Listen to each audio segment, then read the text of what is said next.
আসসালামু আলাইকুম, কেমন আছো সবাই? আজকে আমি কাঁচকলার একটা খোসা দিয়ে একটা ভর্তা তৈরি করব। কাঁচকলাটা অনেকদিন ধরে খেয়ে আমি খোসাগুলো জমিয়ে রেখেছিলাম। তারপরে ভাবলাম আজকে এই রান্নাটা করি। পরে আমি কাঁচকলার এই খোসাগুলো ভালো করে ধুয়ে একটু ছোট করে কেটে নিয়েছি যেন বাটতে সুবিধা হয়।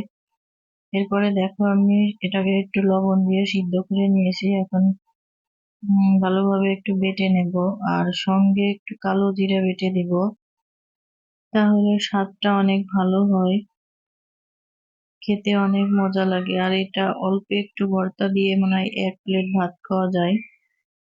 তোমরাও এইভাবে খোসাগুলো না ফেলে ট্রাই করে দেখতে পারো, অনেক ভালো হয়। যারা যারা খাওনি একবার ট্রাই করে দেখতে পারো।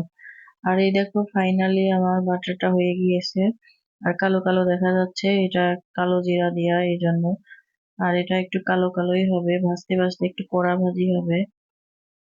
আর এখানে আমি পেঁয়াজ, রসুন, কাঁচামরিচ সবকিছু কুচি করে দিয়ে দিয়েছি। আর এর মধ্যে কিছু গরম মশলাও দিয়েছি, তেজপাতা, এলাচ, দারুচিনি দিয়ে লবণ দিব হালকা, যেহেতু আগে আমি সিদ্ধর সময় লবণ দিয়ে দিয়েছিলাম।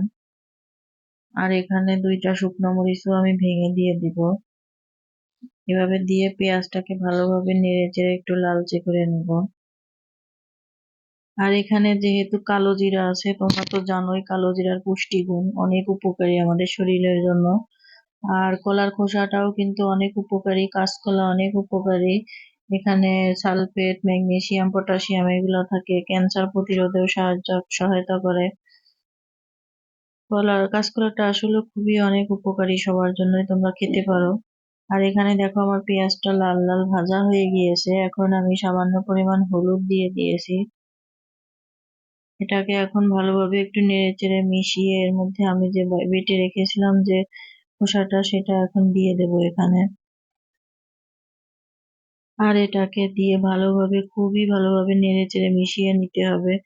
আর এটা একটু নিচে লেগে যাওয়ার সম্ভাবনা থাকে, যেহেতু একটু আঠালো মতো, এই জন্য এটাকে অনবরত নাড়তে হবে।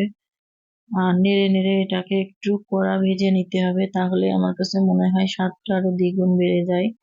তোমরা ইচ্ছা করলে একটু ভিজা ভিজাও রাখতে পারো,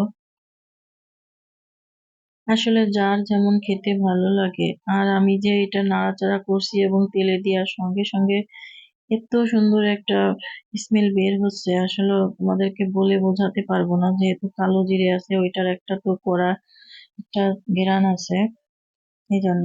আর এটাকে ভালোভাবে আমি নেড়ে চেড়ে মিশিয়ে নিচ্ছি। আর সব সময় এটাকে নাড়তে থাকতে হবে। দেখো আমার ভাজাটা হয়ে গিয়েছে।